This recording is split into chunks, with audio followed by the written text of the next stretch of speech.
ಯಾದಗಿರಿ ಜಿಲ್ಲೆಯ ಸುರಪುರ ತಾಲೂಕಿನ ತಹಶೀಲ್ದಾರ್ ಕಚೇರಿಯ ಆವರಣದಲ್ಲಿ ಇಂದು ಮಾದಿಗ ದಂಡೋರ, ಎಂಆರ್ಪಿಎಸ್ ರಾಜ್ಯಾಧ್ಯಕ್ಷರಾದ ನರಸಪ್ಪ ಬಿ ದಂಡೋರ ಹಾಗೂ ಯಾದಗಿರಿ ಜಿಲ್ಲಾ ಅಧ್ಯಕ್ಷರಾದ ಕಾಶಪ್ಪ ಮಾದಿಗ, ಸುರಪುರ ತಾಲೂಕಿನ ಅಧ್ಯಕ್ಷರಾದ ಬಸವರಾಜ ಸಿ ಹಾದಿಮನಿ ಹಾಗೂ ಸಂಘಟನೆಯ ಪದಾಧಿಕಾರಿಗಳು ಮಾನ್ಯ ತಹಶೀಲ್ದಾರ್ ಎಚ್ಎ ಸರ್ಕಾವಸ್ ಅವರಿಗೆ ಸುರಪುರ ತಾಲೂಕಿನಲ್ಲಿ ಯಾವುದೇ ಅನ್ಯಾಯ ನಡೆದಲ್ಲಿ ನಮ್ಮ ಸಂಘಟನೆಯಿಂದ ಯಾವುದೇ ಮನವಿ ಪತ್ರ ಬಂದರೂ ಕೂಡ ಕೂಡಲೇ ಸ್ಪಂದಿಸಬೇಕು ಎಂದು ಕೇಳಿದ್ದಾರೆ.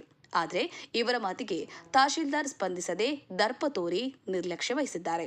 ಇದರಿಂದ ಬೇಸರಗೊಂಡ ಮುಖಂಡರುಗಳು ಮಾನ್ಯ ತಹಶೀಲ್ದಾರರು ಇದೇ ರೀತಿ ನಿರ್ಲಕ್ಷ್ಯ ತೋರಿದರೆ ಕೂಡಲೇ ನಿಮ್ಮ ಕಚೇರಿಗೆ ಮುತ್ತಿಗೆ ಹಾಕುತ್ತೇವೆ, ಅಲ್ಲದೆ ನಿಮ್ಮನ್ನು ವರ್ಗಾವಣೆ ಮಾಡಬೇಕು ಎಂದು ಮಾನ್ಯ ಡಿಸಿ ಅವರಿಗೆ ಮನವಿ ಮಾಡುತ್ತೇವೆ ಎಂದು ಖಡಕ್ ಎಚ್ಚರಿಕೆ ನೀಡಿದರು.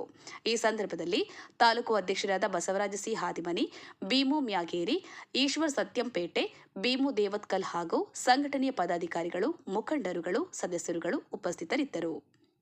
ಹುಲಿಗೇಶ್ ರಾಜವಾಳ, ಜೈ ಭೀಮ್ ನ್ಯೂಸ್ 24x7 ಇದು ಬಹುಜನರ ನ್ಯಾಯಕ್ಕಾಗಿ.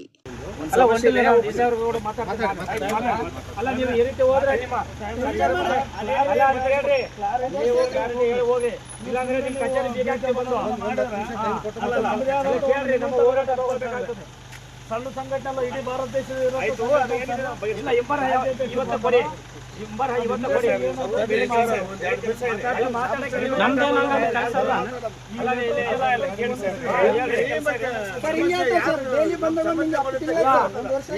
ಕೊಡೋ ಮನ್ಸಿದ್ರೆ ಕೊಡ್ತೀನಿ ಅಂತ ಹೇಳಿ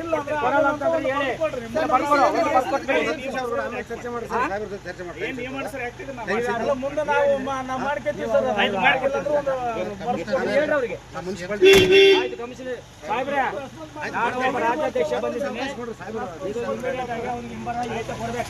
ಕೊಟ್ಟಿಲ್ಲ ಅಂದ್ರೆ ನಿಮ್ಮ ಆಫೀಸ್ ಬೀಗ ಹಾಕೋದು ಗ್ಯಾರಂಟಿ ಮಾಡ್ತೀನಿ, ಹೇಳ್ರಿ. ನೋಡ